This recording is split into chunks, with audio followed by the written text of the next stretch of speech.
Good morning, all of you. My topic is classroom as a subsystem of school system. First of all, I will introduce this topic. In the school system, there exists a formal social structure which consists mainly of the communication, social interaction, and the administration, and their faculty and the student.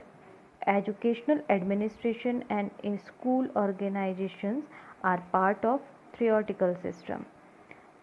Now I would like to tell you that what are the various requirements of the classroom. First of all, that is space, second is lighting, third is blackboard, and then furniture and the teaching aids which helps the student in the teaching learning process. Now what is decor and design of the classroom? Design and decor of the classroom has a significant effect upon the quality of education experience. In the design of a classroom, desk and arrangements are essential. The decor and design of the classroom, followed by sitting arrangement for the students. Usually, classroom desks are arranged in a rows and column, but there are many more ways to arrange these desks. For example, in a U-shaped round, in a circular way, to arrange the desk for the simple education or simple learning. Now there comes a types of classroom. It requires specific resources or a vocational approach different of classroom both indoors and the outdoors use. This allows learning in any authentic context that fosters the natural development of the particular vocational skill. This is also known as situated learning.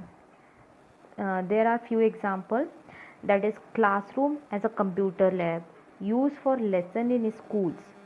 There are many schools, बहुत सारे schools होते हैं जिसमें computer labs होते हैं जो कि IT के लिए यूज़ किया जाता है. वैसे ही साइंस लैब होते हैं जैसे कि उसमें आ जाता है biology, chemistry, physics subjects, and there are many more small classroom used for learning process. Now there comes a classroom as a subsystem of a school. Classroom could be regarded as a network of interrelationship in which group members participate more intensely. They do interaction occurring at the same time beyond the classroom doors. The system perspective encourages reality in terms of complex feedback. Complex feedback कैसे मिल सकता है? That is from complex to simple. Now here comes a classroom environment with a school.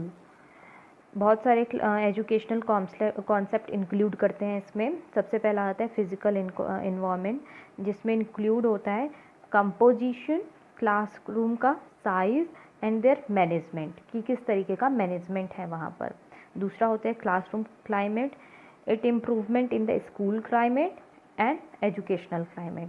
Third आता है psychological environment. It includes behavior of a student in the classroom participation as well as in the school environment also. Now here comes a key elements of the school as a social system. पहला हो गया environment, जिसमें आ गया outside organization और source of input. दूसरा हो गया core, जिसमें होता है टीचिंग लर्निंग प्रोसेस, जो कि मेन फंक्शन होता है किसी भी क्लासरूम का. थर्ड होता है कल्चर, जो कि वैल्यूज़ को शेयर करता है हमारी सोसाइटी में. चौथा हुआ फीडबैक, जो कि किसी इंडिविजुअल के बिहेवियर को हमें मॉनिटर करने में मदद करता है. पांचवा हुआ output, it is the product of organization, that is educated student. Now what are the main parts of the school system? तो main parts of school system हो गए एडमिनिस्ट्रेटर और टीचर, उनका क्या रोल है, एडमिनिस्ट्रेटर और स्टूडेंट, और last but not the least teacher and student. This is the classroom as a subsystem of school system.